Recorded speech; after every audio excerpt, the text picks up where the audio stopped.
አንድ ጥርስ የካፍር ጥርስ የጀበል ኡሁድን ይህላል ግዝፈቱ ማለት እኮ ነው። ጠይብ ጥርሱ እንደዚህ ከሆነ እጁ ምን ሊሆን ነው? ብዙ ኢላሆች አሉ፣ የውሸት ኢላሆች ናቸው። እውነተኛ ኢላህ ግን አላህ ነው ማለት ነው። የሚያገባ ወንድና የምታገባው ሴት ሁለቱም መዋደድ አለባቸው። መዋደድ ማለት ፍቅር ማለት አይደለም። خلاص እሷ ተቀበለች እሱም ተቀበለ በቃ። ያኒ መላእክት የምታመልክ ከሆነ ፀሐይ የምታመልክ ከሆነ በሙሉ እነዚህ ቆሻሻዎች በሙሉ ከልብ ታወጣለህ። ይህ ማለት ላ ኢላህ የሚባል ነገር የለም። ሙሐመድ ረሱሉላህ የሚለው ነገር ቁም ነገር እንዲያገኝ ወይም አንተ የሙሐመድ ረሱሉላህ ሰው ነህ እንድትባል መጀመሪያ ያመጡት ነገር ሁሉ ታምናለህ፣ ያሉት ነገር ሁሉ ታምናለህ። ሁለት ምስክር የሌለው ትዳር ጋብቻ አይደለም፣ ወይም ደግሞ ዓቅድ ኒካህ አይደለም።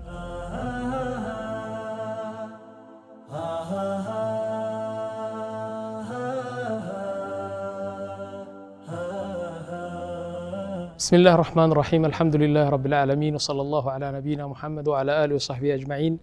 السلام عليكم ورحمة الله وبركاته ወንድሞችና እህቶች ጥያቄና መልስ የሚለው ፕሮግራም ነው እየቀጠልን ነው። ይህ 21ኛው ጥያቄ ነው። እሺ 8ኛው ምዕራፍ ነው። 21ኛው ጥያቄ ምን ይላል? እንደምናውቀው ይላል ሰላት ምሰሶዎች አሉት፣ 14 አርካን አለው። ሲያም ምሰሶዎች አሉት። እሺ ዘካት ራሱ ያኒ ደንቦችና ህጎች አሉት፣ ያኒ ምሰሶዎች አሉት። ምን ማለት ነው ምሰሶ? ሩክን ማለት ነው። ምን ማለት ነው ሩክን? ያኒ አንድ ነገር ከጎደለ ከነዚህ አርካን አንድ ከጎደለ በሙሉ ነገሩ ይፈርሳል ማለት ነው። ስለዚህ ሰላትና ሲያም ዘካት ሐጅ ሁሉ አርካንና ምሰሶዎች እንዳሉት ሁሉ ትልቁ ላኢላሃ ኢላላህ ሙሐመድ ረሱሉላህ የሚለው የተውሂድ ነገር ምሰሶዎች አሉት ወይስ አንድ ሰው ላኢላሃ ኢላላህ ካለ خلاص አበቃ ማለት ነው? ላ ምሰሶዎች አሉት እንጂ አንድ አርካን አለው። ላኢላሃ ኢላላህ አንድ አርካን አለው። ለምሳሌ ምን አሉ? ላኢላሃ ኢላላህ በሁለት ነው የሚተረጎመው ወንድሞች። አንደኛው ትርጉሙ አነፊ ወልኢስባት፣ ያኒ አንድ ነገር ታስወግድና በመካኑ ወይም በቦታው አንድ ነገር እውነተኛው ነገር ታስገባለህ። አንደኛው አስወግደህ እውነተኛው ነገር ታስገባለህ። ላኢላሃ ኢላላህ ማለት ይህ ነው። ለምሳሌ እኔ ምሳሌ ልስጣችሁ። አንዲት ብርጭቆ ኸምር መጠጥ ቆሻሻ መጠጥ አለው አይደለም? እኔ እሰጥሃለሁ። አሁን ወተት ልትጠጣ ትፈልጋለህ በዚህ ብርጭቆ። ምንድነው የምታደርገው? መጀመሪያ ቆሻሻው በሙሉ ታፈሰውና ከዛ ጽድት አድርገህ ደግሞ ታጥበዋለህ። ብርጭቆ በደንብ ነገር ሲጸዳ ወተት አድርገህ ትጠጣለህ ማለት ነው አይደለም? ልክ ላኢላሃ ኢላላህ እንደዚህ ነው። በልብ ያለ ቆሻሻ ነገር በሙሉ አስወጥተህ አስወግደህ እውነተኛው ነገር ትሞላዋለህ ማለት ነው። ጠይ ምንድነው ቆሻሻው? ላኢላህ ኢላህ የለም፣ ኢላህ የሚባል ነገር የለም ትላለህ። ለምሳሌ ወደ ሼኽ የምታምን ከሆነ ወደ ወልይ የምታምን ከሆነ ሸይጣን የምታምን ከሆነ መላእክት በመላእክት የምታምን ከሆነ ያኒ መላእክት የምታመልክ ከሆነ ፀሐይ የምታመልክ ከሆነ በሙሉ እነዚህ ቆሻሻዎች በሙሉ ከልብ ታወጣለህ። ይህ ማለት ላ ኢላህ የሚባል ነገር የለም። ከዛ በኋላ ኢላላህ ከአላህ በስተቀር አላህ ብቻ ነው ኢላህ እንጂ ሌላ ኢላህ የለም ትላለህ። ይህ አንደኛው ትርጉሙ ነው። ሁለተኛ ከዛ ባጠረንትን ላኢላሃ ኢላላህ ማለት ላ ማዕቡደ ፊል ውጁድ ቢሐቅ ኢላላህ ስብሓነሁ ወተዓላ። በዚህ ሰማይና መሬት በሐቅ ኢላህ አንድ ብቻ ነው። ጠይብ በውሸትስ? በውሸትማ ሞልተዋል። ሂንዶስ በሬን ይገዛሉ አይደለም? አንድ ሺህ ሚሊዮን ነው ለበሬ ይገዛሉ። አንዳንዶቹ ደግሞ ፀሐይን የሚገዙ አሉ፣ ንፋስ የሚገዙ አሉ፣ መላኢካዎች የሚገዙ አሉ፣ የሚያመልኩ ማለት ነው። እንደገና ያኒ ታውቃላችሁ እኔ ህንድ አገር ሄጄ በዛ በዩኒቨርሲቲ ቺፍ ጌስት ያኒ የክብር እንግዳ ብለው ጠሩኝና ሄደን ከዛ በኋላ የእንትኑ ምረቃው ምናምን ሰርቲፊኬት ሰጥተን ምረቃ ሲጨርስ ስንወጣ አንዱ ምን አለኝ ታውቃላችሁ? ይህ ፕሮፌሰር ነው አለኝ። ፕሮፌሰር ማቴማቲሽን ያኒ በህንድ አገር ካሉ በጣት የሚቆጠሩ ማቴማቲሽንስ አንድ ይህ ነው አለኝ። አጭር ነው ሰውየው ታቃለህ ማንን ነው የሚገዛው አለኝ ታቃለህ አሁን ታያለህ አለኝና ወጣን ይህ ፕሮፌሰሩ አጭር ህንድ ነው አስተማሪ ነው በዩኒቨርሲቲው ምን ያደርጋል ቁጭ አለና በአፈሩ ጉንዳኖች አየ ከዛ በኋላ እባካችሁ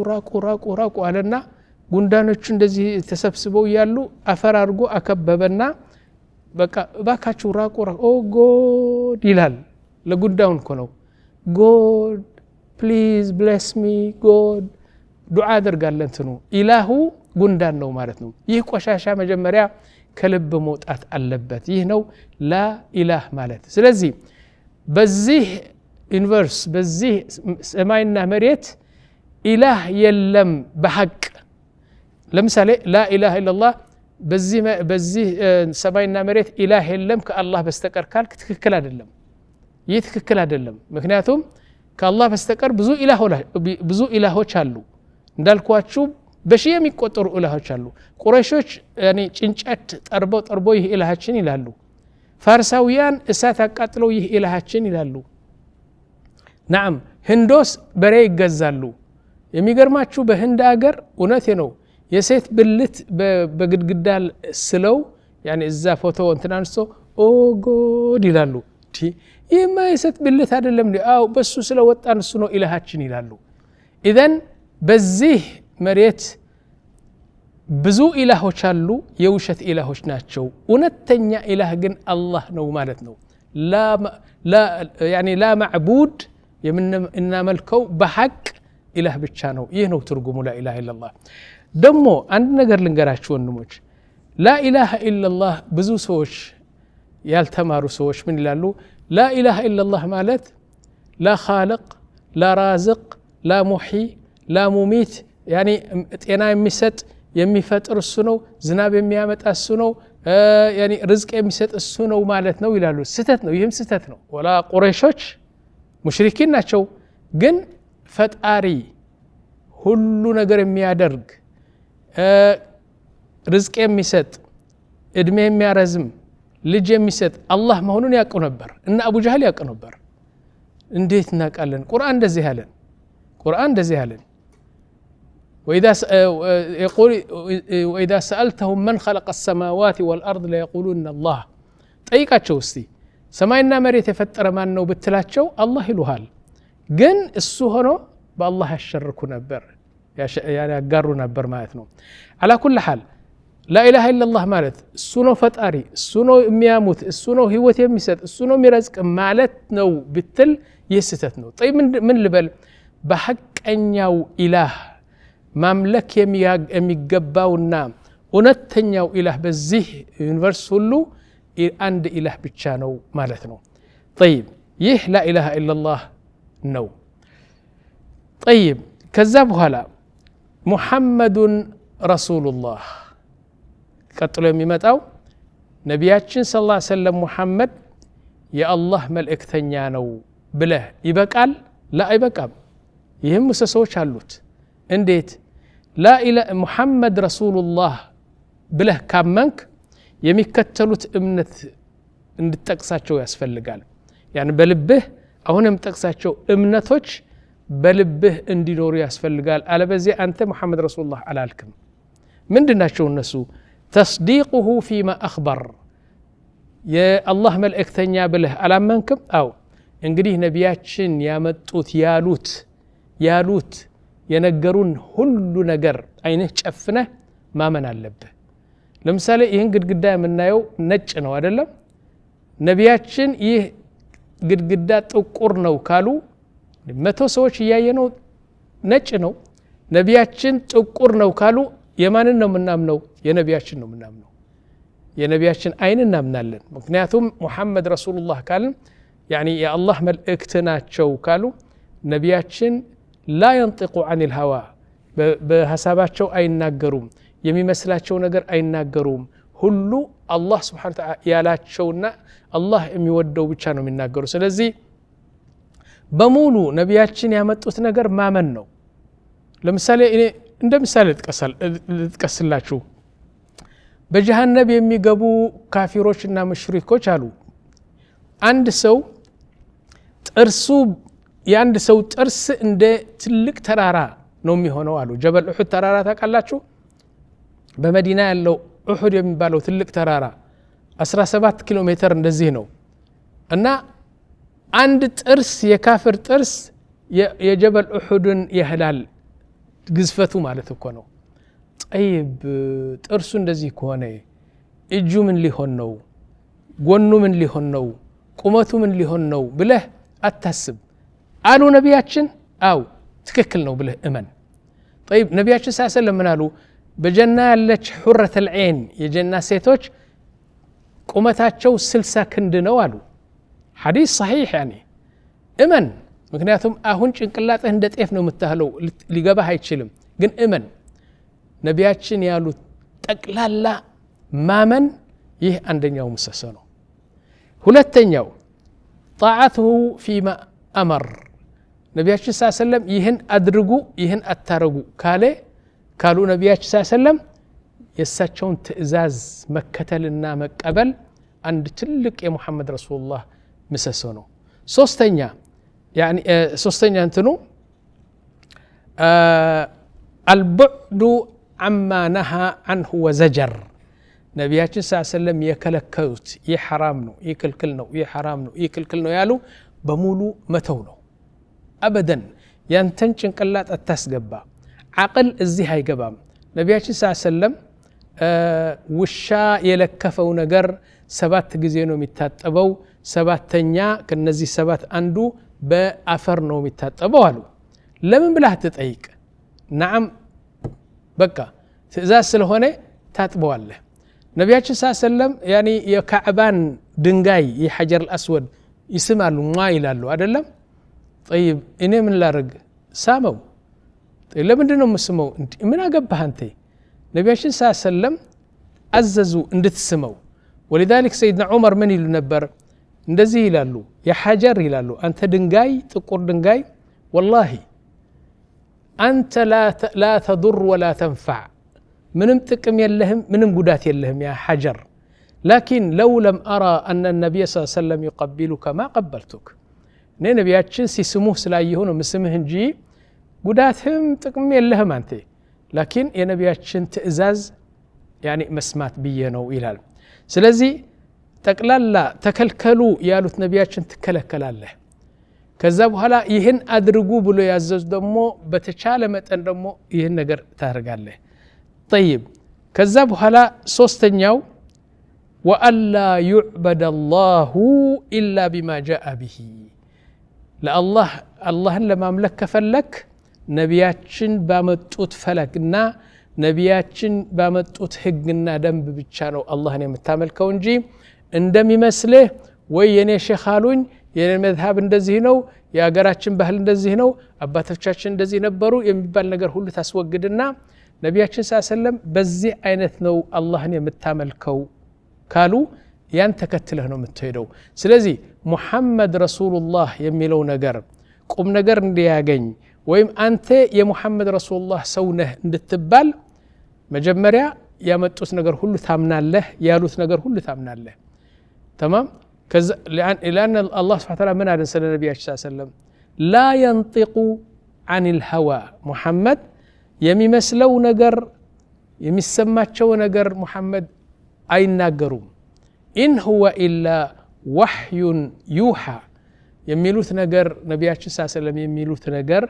بمولو يا الله وحي نو يا الله ملئكت نو እንዳ በቁርአን ባይመጣም የነቢያችን ንግግር ጠቅላላ በሌላ አነጋገር በዘመናዊ አነጋገር ወንድሞች ሪሞት ኮንትሮል ይህን ቴሌቪዥን በሪሞት ኮንትሮል ነው የምታንቀሳቅሰው አይደለም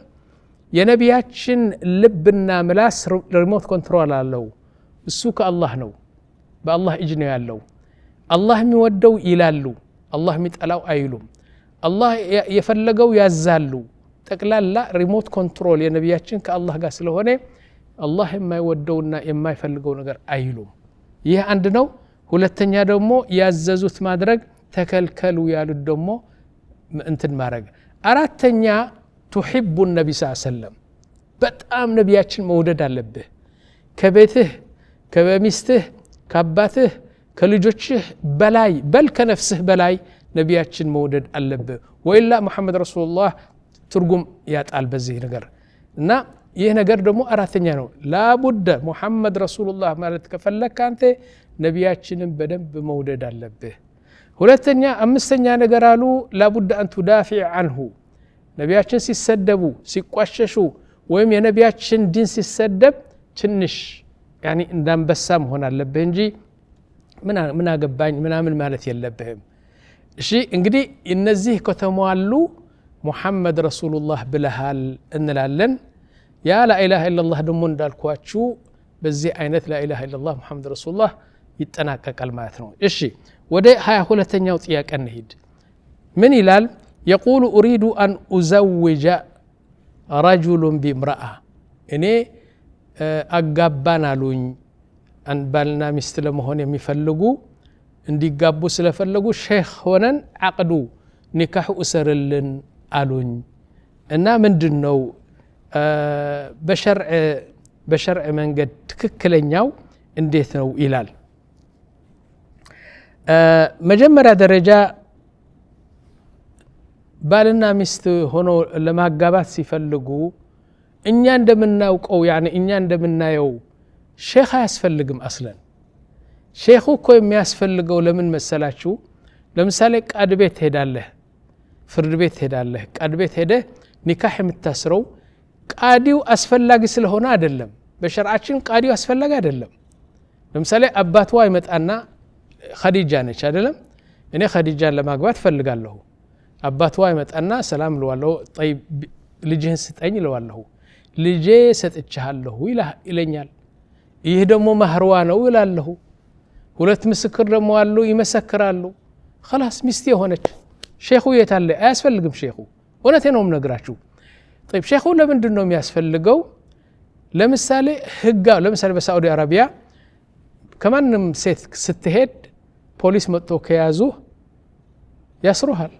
የማን ሚስት ነች ይልሃል የኔ ሚስት የታለ ወረቀቱ ይልሃል ወረቀቱ ለማግኘት ብቻ ነው ቃድ ቤት ሄደህ ኒካህ አስረህ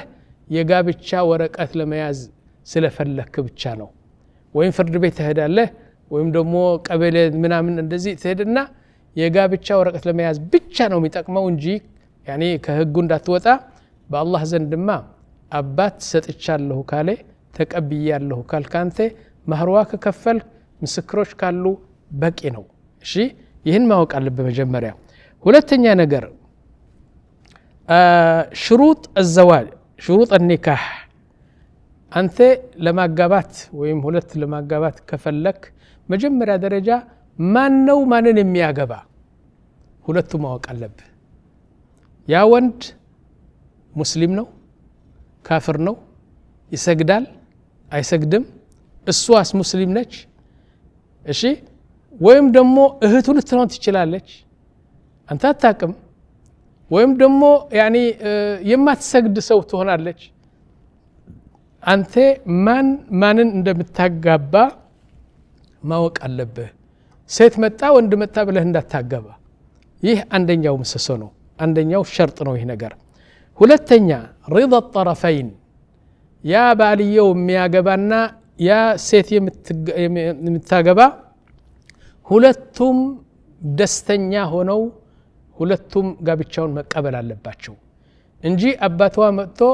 ሰጥቻለሁ አትፈልግም እሷ አትፈልግም ያ اخي طيب አትፈልግኝ አባቷ ነኝ አባቷ ምንድነው እቃነች እንደ ገዝተሃታል ላ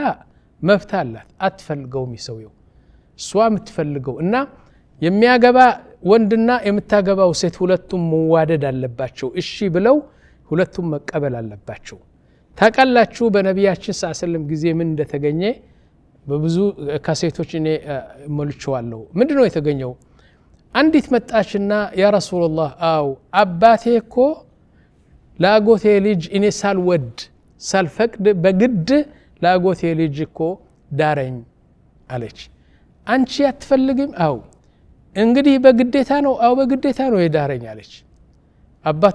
አባቷ ጥሩልኝ አሉ ነቢያችን አባቷ መጣ እንዴት አንተ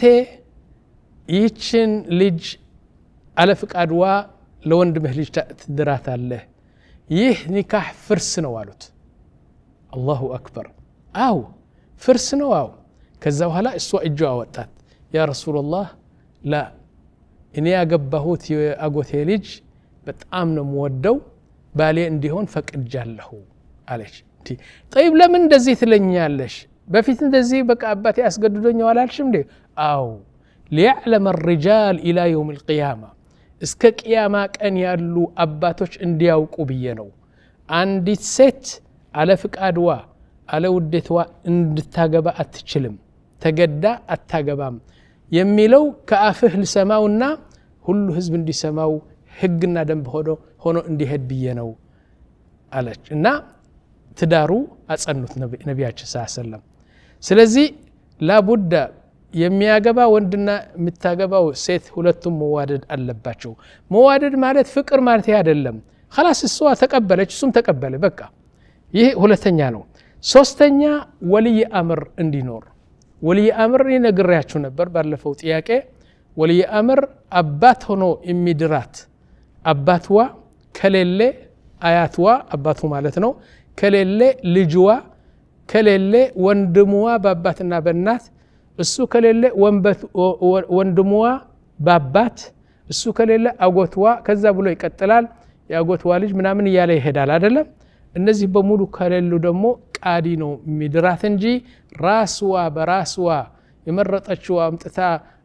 ዳረኝ የሚል ነገር በእስልምና የለም ወልይ አምር ይህ ሶስተኛው ትልቅ ምሰሶ ነው አራተኛው ሻሂደይን ቢያንስ ሁለት ምስክር እንዲኖሩ ያስፈልጋል ሁለት ምስክር የሌለው ትዳር ጋብቻ አይደለም ወይም ደግሞ عقد ኒካህ አይደለም እሺ አምስተኛው خلو الموانع እሷ አንድ ይህን ልጅ ልታገባው የማትችልበት ነገር እንዲኖራት አያስፈልግም ለምሳሌ ካፍር ነች አንድ አትሰግድም ሁለት እህቱ ነች አራት ወይም ደግሞ ያኒ ከናቱ ጡት የወሰደች ልጅ ነች አራት እንደዚህ የመሳሰሉ ልታገባው የማትችልበት ምክንያቶች መኖር የለባቸው ይህ አምስተኛ ነው ስድስተኛ ሲጋ ማለት አባቲዋ ወይም ወልይዋ ምን ይላል ዘወጅቱካ ቢንቲ ፉላን لنفسك ይህችን ልጅ እኔ ሰጥቻለሁ ድሬሃለሁ በዛ በመህሩ በተስማማንበት አግባት ሰጥቻለሁ ይላል ባልየው ምን ይላል እሺ ተቀብያታለሁ ለነፍሴ ይሄ ደግሞ መህር ነው ብሎ በዚህ ይስማማሉ ሲጋ ይባላል ሰጥቻለሁ ተቀብያለሁ ሰባተኛና መጨረሻ አልመህር መህሩ መከፈል አለበት መህሩ ወንድሞች የአባትዋ ሐቅ አይደለም የእናትዋ ሐቅ አይደለም መህር 100% የሷ ሐቅ ነው በእጇ ማረፍ አለበት መህሩ እንጂ አባትዋ በላው እሷ ሳትወድ አይሆንም መህሩ በእጇ ማረፍ አለበት ከፈለገች ከእጇ አንስታ ለአባትዋ ሰጥ ወይም ደግሞ መህሩ አልፈልግም ባሌ ሐቢቢ خلاص ስለምወድ መህሩ ላንተ ይሁን ካለች መህሩ ደግሞ ይህ ሰባት ምሰሶዎች ናቸው እነዚህ ሰባት ከነዚህ አንድ ነገር ከጎደለ ኒካሁ ፍርስ ነው ልክ ኒካሁ እንዳልታሰረ ነው የሚታሰበው አንተ የምትድርሰው ወይም ኒካህ የምታስር ሰው እነዚህን ማወቅ ይኖርብሃል እሺ ወደ 23ኛው ጥያቄ እንሄድ يقول أكثر الناس يتزوجون ويطلقون على العادة لا علم لهم بالشرع فهل لك أن تبين شيء من هذا ብዙ ሰዎች የሚያገቡ የሚፈቱ በባህልና በጭንቅላታቸው ነው እንጂ ሸርዕን በተመረኮዘ ነገር አይደለም አሁን አገባ ይላል ስለ ጋብቻ ምንም የሚያውቀው ነገር የለም ፈታ ይላል ስለ ፍች የሚያውቀው ነገር የለም خلاص አባቱ ሲፈታ አየ ይፈታል አባቱ ሲያገባ አየ ያኒ ያገባል እንደዚህ ካልሆነ በስተቀር ጋብቻ ማግባትና መፍታት እኮ አንድ ትልቅ የእስልምና ስነ ስርዓት ስለሆነ ፍቅህ ያስፈልገዋል ዕውቀት ያስፈልገዋል በዕውቀቱ መሰረት ነው የምትፈታው በዕውቀቱ መሰረት ነው የምታገባው እና እስቲ ስለዚህ ትንሽ እንናገር ይላል ናም መጀመሪያ ደረጃ الشرط الأول أن يكون زوجا أو وكيلا مجمريا وكيل ويمدمو ولي أمر منور اللبات الشرط الثاني البلوغ يا ولي أمر የሚሆነው ሰው ወንድሟ ቢሆንም አጎቷ ቢሆንም አቅመ አዳም የደረሰ መሆን አለበት እንጂ ህፃን አምጥታ ዳረኝ ብትል አይሆንም طيب ሶስተኛ عقل مجنون ነው መሆን የለበትም ያ ወሊ አምር ሆኖ የሚድር ወይም ደግሞ حتى የሚያገባ ሰው ራሱ የሚያገባ ሰውና ወንድየው ይሁን ሴትም የሚድር ኒካህ የሚያስር እነዚህ መጅኑን እብዶች መሆን የለባቸውም عقل እንዲኖራቸው ያስፈልጋል طيب الشرط الرابع القصد والاختيار يعني مرطو እንጂ አንተ አምጥተህ ልጅ ሰጥቻለሁ አቃተም ምን እንደሆነ ቻያቅም ሷማ አታቅም طيب والنوع وانواع الطلاق ደሞ ይሄን ነገር ስታገባ ሲሆን ስትጠልቅ ደሞ ብዙ አይነት ጠላቅ አለ ወንድሞች ብዙ ሰው ያቆም يقول في طلاق اسمه الصريح ግልጽ የሆነው ጠላቅ እሱ ምንድነው ጠልቅ ያለሁ አንድ ፈትቸሻለሁ ሁለት ኒካሁ አውርጃለሁ ከነዚህ ሶስት አንድ መኖር አለበት ይሄ ከሆነ ንያማ ያስፈልግም ዝም ብሎ እየተጫወተ እየቀለደ ፈትቸሻለሁ ካለ ትፈታለች ወይም ደግሞ በቃ እንደዚህ ካካካ ብሎ እየሳቀ አንቺ ተፈተሻልኮ ፈትቸሻለሁ ካላት ትፈታለች በልቡንያ የለውም ግን እየተጫወተ እየቀለደ ነው ተፈታለች ወንድሞች يقول النبي صلى الله عليه وسلم ثلاثة ሶስት ነገሮች አሉ አሉ جدهن جد وهزلهن جد በእውነት ከልብ ያልካቸው ከሆነ ወይም እየተጫወትክና እየቀለድክ ከሆነ ነገሩ ይሆናል አንዱ ኒካህ ነው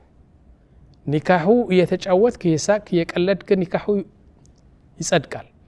ሁለተኛው ጠላቅ ነው ጠላቅ ምንድነው አንቺ እኮ ተጠልቀሻል ካልክ ትጠለቃለች አንድ ይመጣና አባት ምን ይላል ልጄ ይለኛል አው ልጄ ሰጥቻለሁ አግባት ይልሃል እረ ተቀብያለሁ እየቀለድክ እኮ ነው እየሳቀን ተቀብያታለሁ ካለ خلاص ሚስቴ ሆነች እነዚህ ቀልድ የማይቀበሉ ነገሮች ናቸው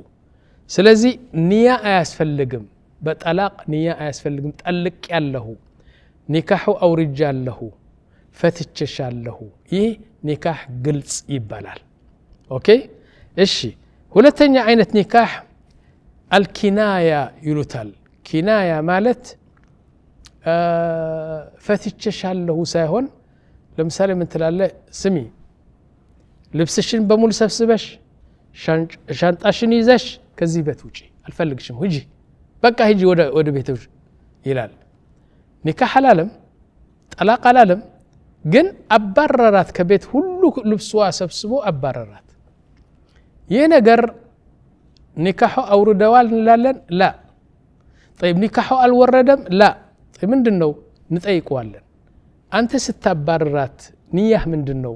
አራኒያይማ ላስፈራራት ፈልጌ ነው እንጂ ጠላቅ አይደለም ካለ ጠላቅ አይሆንም